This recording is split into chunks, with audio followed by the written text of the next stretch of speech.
15వ డివిజన్లో దగ్గుపాటికి ఘన స్వాగతం పలికిన తెదేపా నాయకులు. అనంతపురం అర్బన్ ప్రకాష్ రోడ్డు నందు కూటమి ఎమ్మెల్యే అభ్యర్థి దగ్గుపాటి ప్రసాద్, ఎంపీ అభ్యర్థి అంబికా లక్ష్మీనారాయణకు ప్రకాష్ రోడ్ నగర ప్రజలు ఘన స్వాగతం పలికారు. గడపగడపకు తిరిగి ప్రజల సమస్యలు తెలుసుకుంటూ జరిగే ఎలక్షన్లలో గెలిచేది మేమే అని ప్రజలే నిర్ణయించారన్నారు. అంతేకాకుండా బ్రిడ్జి నిర్మాణం కూడా తెలుగుదేశం ప్రభుత్వ హయాంలోనే అప్రూవల్ వచ్చాయని, బ్రిడ్జి నిర్మించిన తర్వాత కనీసం కింద రోడ్డు కూడా వేయలేనంత దీనస్థితిలో అనంతలో అభివృద్ధి జరిగిందని పేర్కొన్నారు.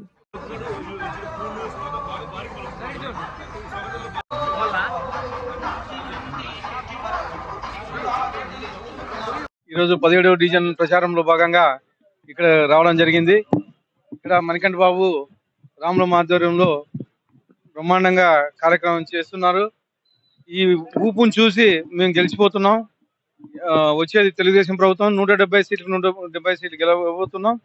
అలాగే అన్ని పార్లమెంట్ సీట్లు గెలవబోతున్నాం. ముఖ్యంగా మొన్నటి రోజు వైఎస్ఆర్సీపీ మేనిఫెస్టో రిలీజ్ చేయడం జరిగింది. ఇంతకుముందు ఏదైతే రిలీజ్ చేశారో అదే మేనిఫెస్టోను కంటిన్యూ చేయడం జరిగింది. ముఖ్యంగా పెన్షన్ మేము 4,000 రూపాయలని మా చంద్రబాబు నాయుడు గారు అనౌన్స్ చేశారు. కానీ వైఎస్ఆర్సీపీ వాళ్ళు 3,500 ఇస్తామంటున్నారు. అది కానీ 2 విడతలుగా 250 పెంచుతామంటున్నారు.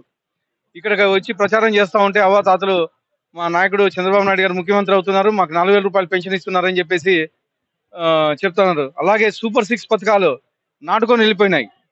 బ్రహ్మాండంగా లేడీస్కి అయితే మేము ఎక్కడికైనా బస్సులో వెళ్ళిపోవచ్చు. తర్వాత 3 గ్యాస్ సిలిండర్ ఫ్రీగా ఇస్తున్నారు మాకి. అలాగే 4,000 రూపాయలు పెన్షన్ వస్తుందని చెప్పేసి అవతాతలు బ్రహ్మాండంగా చెప్పుకొని మేము వెళ్ళి అడక్కనే వాళ్ళే చెప్తున్నారు, బాబు ఓటు ఎప్పుడు, ఎన్నో తేదీ ఓటు, 13వ తేదీ ఎప్పుడు వస్తుందా అని చెప్పేసి వెయిట్ చేస్తా ఉన్నారు.